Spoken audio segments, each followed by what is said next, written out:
Do you want to be surrounded by pure nature, massive rocks, jaguars and pumas? Welcome to El Tuparro National Park.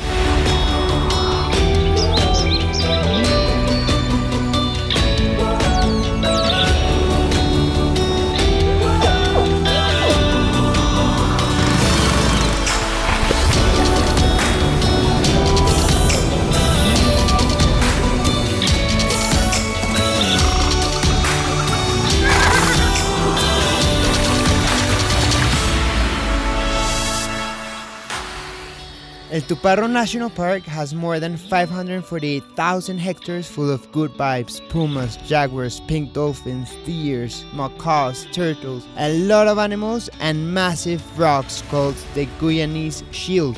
Nowadays, there are plenty of indigenous communities that live inside the park and nearby, so the options you have to interact with them are really high and it's quite an experience. I'm not one of the communities that live on the park. They're called the Siquanis. They have their own language. They became Christian 50 years ago with missionaries. And this is how they eat, how they cook.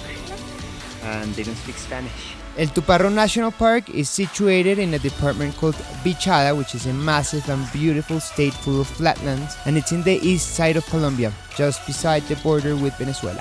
How to get there? This park is literally in the middle of nowhere, so get ready because it's going to be a really good adventure. For this trip, expect to spend at least 5 days. Distances here are crazy and with less days you cannot see everything. First of all, remember it's mandatory to book your trip with an operator. If you go there by yourself, you'll be sent back and you cannot enter the national park. So remember, before starting everything, book in advance so you have everything clear and you can make it safely to the park.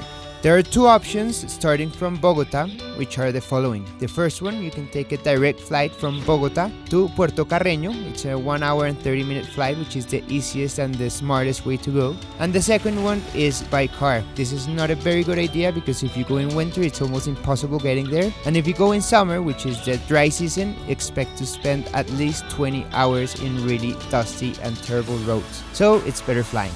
From Puerto Carreño, you can reach the park by boat or by car. My recommendation is do both. Go by boat and come back by car. Once you're in your boat, you can stop at a place called the Moon or La Luna. It's a place where you feel out of this world.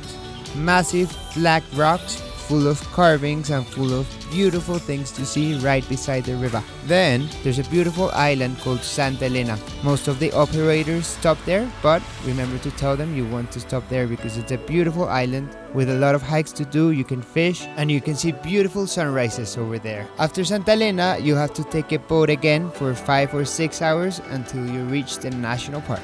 To go back, taking a car is a good idea. You'll be around 8 hours driving and there's a lot to see. Beautiful landscape, massive rocks that you don't see from the river. You can visit the national park all year round, but the best season is the dry season, which is November and December. So there's no rain, there's tons of stars, plenty of shooting stars, and you can see the Milky Way. Travel tips to go to Tuparro National Park. First of all, you need your yellow fever vaccination. It's very important you have it with you, the certificate. Also, take tons of sunscreen. The sun there is very intense and we don't want to be sunburned. Also, you'll be walking a lot, so take really comfortable shoes and a bathing suit. Swimming in those rivers is just an experience, and if you're lucky enough, you'll be swimming near pink dolphins. Remember, fishing and hunting is totally forbidden. It's a national park and we care about our species.